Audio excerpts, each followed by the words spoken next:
Hey guys, it's John. Welcome back to the next episode of Comic Book Club. In this episode, I'm talking about my recent visit to my local comic book shop, Mad Comics in Sellersburg, Indiana.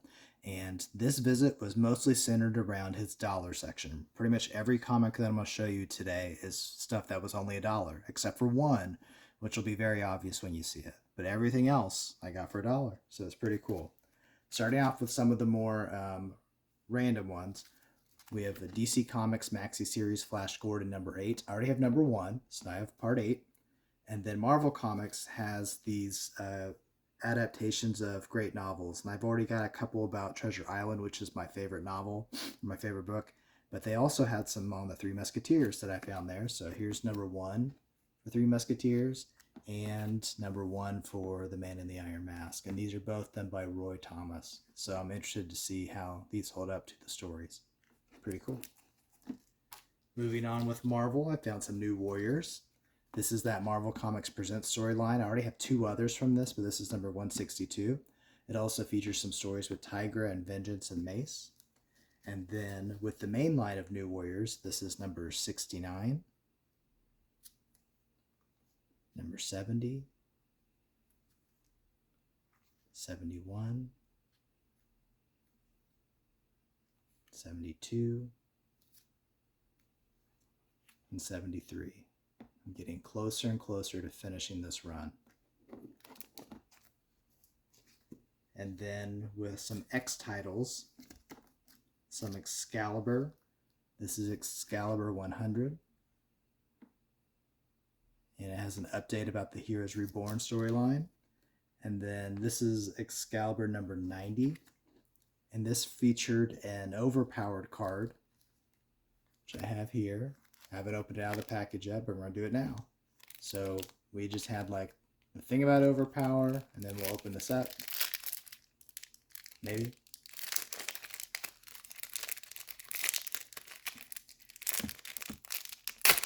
There we go. Turn this into an impromptu episode of Unwrapped. So there's a Black Cat card and Cyclops. I never played the Overpower game. I'm not huge on card games, but it was interesting to see Marvel go into this. And if nothing else, I mean, they're still pretty cool art cards. So that came with that. And then I found a trilogy cable story. And what really stood out to me about this, which you'll see in a moment, was it involved Sugar Man. So this is Cable and Domino. They're going to Genosha. This is number 26, 27, 28. That looks like it's going to be fun.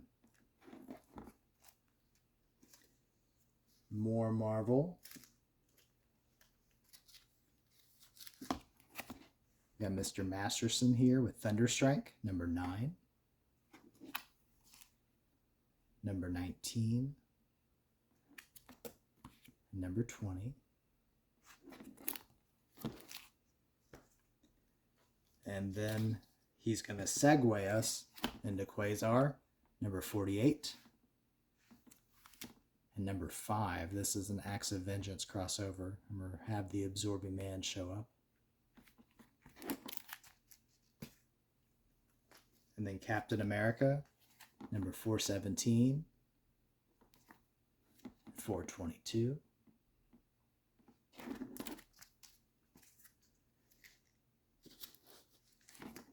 And then Avengers from the Heroes Return. I have a lot of these, but I didn't have number 1 yet. So it was nice to find number 1. Just George Perez cover, Kurt Busiek writing. This is after Onslaughts happened. The Image guys came in and they did their takes on these characters. And this is the return to the main versions of these characters, thanks to Franklin Richards in that storyline. So Avengers, this is that Sandman period. And then Force Works, you could probably tell why I grabbed this. This is actually, I think, my first Force Works comic. But we have Kang and Mantis here. Really interesting interpretation of Kang. I'm wondering if that's just the artist's take, or if there's going to be a reason why, or if that's just how things looked because of the Image stuff going on at the time. Not sure, but it is Kang. So this is Force Works number 19. And then I grabbed number 20 just in case it is a carrier over the story. I couldn't tell if that was supposed to be Kang or not. When I was flipping through, it made it kind of look like it's supposed to be like a hologram of Iron Man, but who knows. But I grabbed it just in case. And then Marvel Portraits of a Universe. This is book 1 of 4. I have a bunch of these for the X-Men, and what it was is when you open it up, it would have really good glossy images, just kind of like, I don't know if it was, I don't think it's the original size of the artwork that was used for the trading cards. Like it was just downsized a little bit, whereas the cards are really dropped down. So it was a larger version of some art, but I was a little disappointed. I'm gonna open this up and show you. When you had the X books like this, it was really glossy prints, but these aren't really. Doesn't pop out too much. Now we do get some narrative here and some quotes, but the art just doesn't, it's not that same kind of gloss. It's just paper. I mean, it's good art. I mean, that's a really cool Fin Fang Foom. But I'm not sure if it was a money thing or a stylistic choice. I mean, look at that Galactus Silver Surfer. It would have been great if that was more of a quality of something you can put into a poster. Or maybe they just wanted this to be more of a narrative focus on the Marvel Universe and not make it be a poster book. I don't know, but it's really cool art. So, number 1 of 4. Head back in the bag.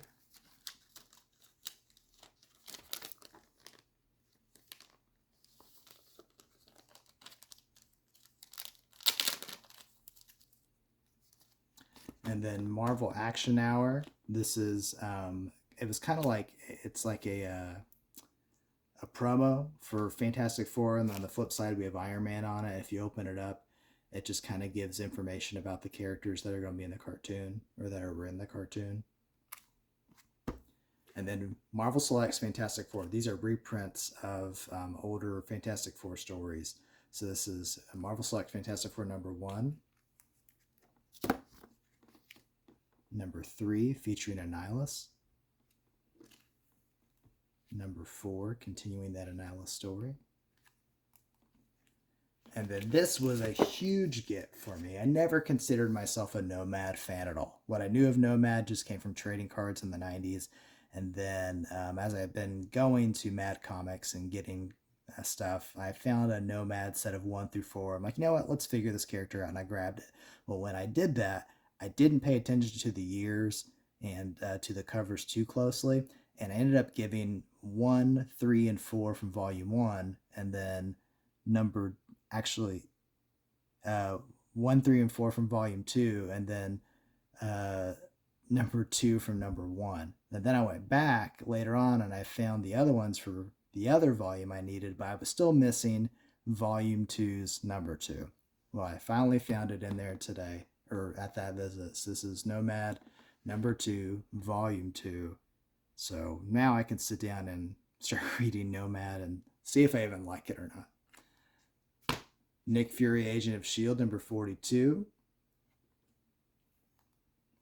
Wonder Man number 18.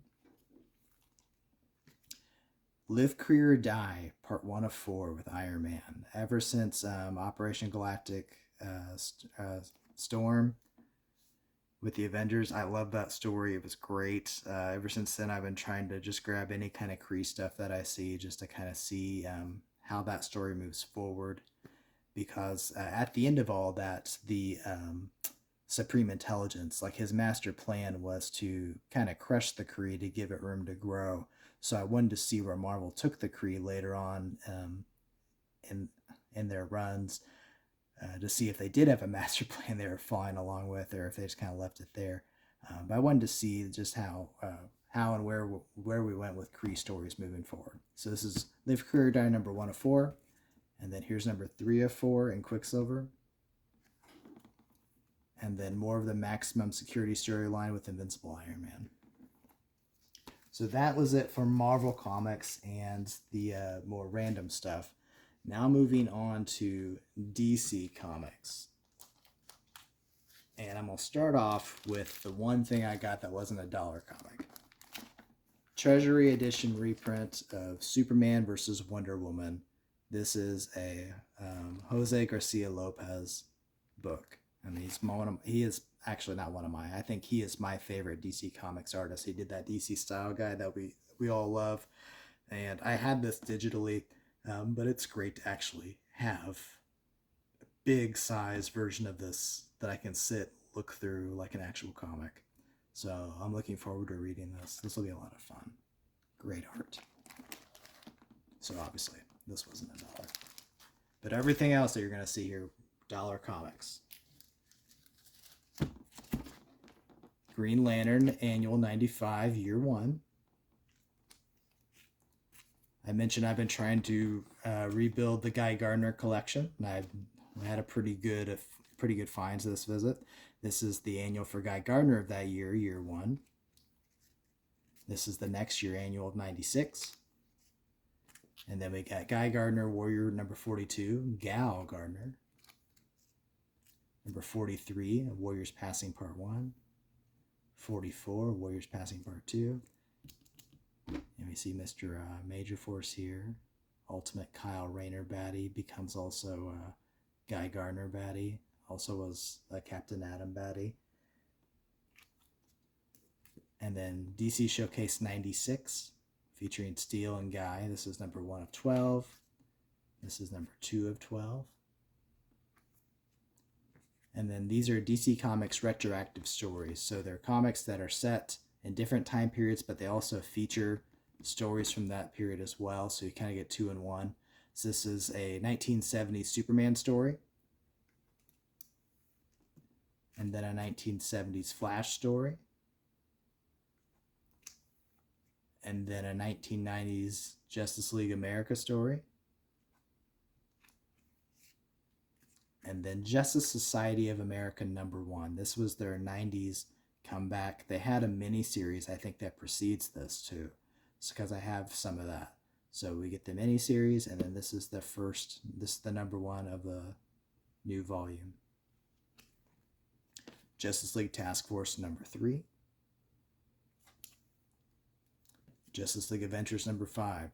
Grabbed this because I love Starro. Justice League of America Year 1, 95. Legends of the DC Universe. I never really grabbed any of these, but I saw this. It had the Hawkman art, kind of grabbed my attention. And this is an 80-page giant. But as I was thinking back, I think there are a whole lot more of the Legends run that he has in this dollar section. So next time I go, I think I might grab a bunch of those. So Legends of the DC Universe Giant, 80-page, number 1. Hawkworld, Book 1, Flash Zone. Millennium, I'm getting really close to completing this. I think I'm missing like maybe 9 or 10 comics. So Millennium Week 8 for the Spectre. We also got Gentleman Ghost and Deadman on here. Wally West Flash, number 20. And Martian Manhunter, number 3. I have number 1. Now I have number 3 of this 4-issue miniseries by J. Mateus. And then what was probably the main part of the stuff I grabbed? Superman. So this is 1996 Superman number 4 featuring Shazam. Action Comics number 706 with Supergirl. The Adventures of Superman. This is a Dead Again storyline. I love this version of Brainiac. Probably because of it's because of Panic in the Sky, my favorite Superman story. So any Brainiac like this, I'm going to grab. So this is number 519, 518, part of that storyline. This time we have Darkseid. And this is Action Comics 694 featuring High Tech. Action Comics 695. Lobo's going to make an appearance. Action Comics 696. Action Comics 701. I believe this is Lex Luthor. Action Comics 702. And then we have the Death of Superman storyline going on here. Justice League and Supes versus Doomsday. So this is Superman number 74. And then The Reign of Superman number 78. I got two versions of this because one, I really love this cover, the die cut. I love the shade of blue on that. That's great. But also, I wanted the poster on this. I'm not sure. I already took the poster out. I'm not sure which one I did. I think I took it out of this one. So I'm going to open up this one so you can see the poster here. It's Cyborg Superman. And it is really phenomenal artwork. Yeah. So check that out. Gives me a lot of Weapon X vibes. That's really cool. Can't wait to get that framed and put up. So if you ever see a Superman 78, grab it, look and see if you have the poster still inside.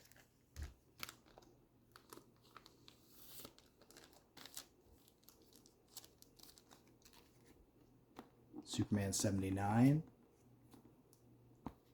Superman 80, Action Comics 691, Action Comics 692, Action Comics 693, and that's it for Superman. And then the rest of these are Legion. I got into Legion over the summer. I found number 1 and 2. And I was like, you know what? Let's check these out. Again, these were a team that I really just knew from trading cards. I knew the Legionnaires and then the Legion Superheroes, but I never really got into Legion yet. So I grabbed the first 2 issues. I really liked it. So now I'm trying to get more of it and read it all. So this is number 46, number 23, number 21, number 20, number 19, and number 17. So lots of different stuff. You can't see we got a little damage here, but when I have to reiterate, like all the stuff was $1. He has amazing things in his dollar section. Just great stuff. It's actually going to be comic book shopping day for me tomorrow, so I'm looking forward to going back and see what I can get. But I just want to encourage you guys, make sure that you are, if you can at all, go and find your comic shop nearby. Hopefully you have something in town. Mad Comics for me has only been open less than a year. I think it opened up in the middle of May, and I am so thankful to actually have some place nearby I can go to every week and just get my hands on comics. It's just really, just give me something to look forward to. It's fun, and it's gotten me into comics that I probably wouldn't have read otherwise. If you're getting everything digitally, you're going to probably just stick to the things you want to get, because there's just something about seeing something and being able to grab it and buy it. And it's a lot different than when you have everything at your fingertips, you're just going to grab whatever you're looking for. But when you have only what's there, it's kind of like when you're growing up, when you have the movies that are at home, some of those movies become like your favorite movies and everyone else in the world hates those movies. Same thing with comics at a comic shop. There's going to be comics that you're just going to see there, and after a couple of visits, you keep seeing it. Like, you know what? Fine, I'll check it out. Then you check it out, and you might hate it, but you might check it out, and you might really like it. That's what's happened with me with a lot of these comics. So, and I encourage you to go and find your comic shop, look for the dollar sections, go through stuff, find great things, and find great stories to read. All right? See you next time.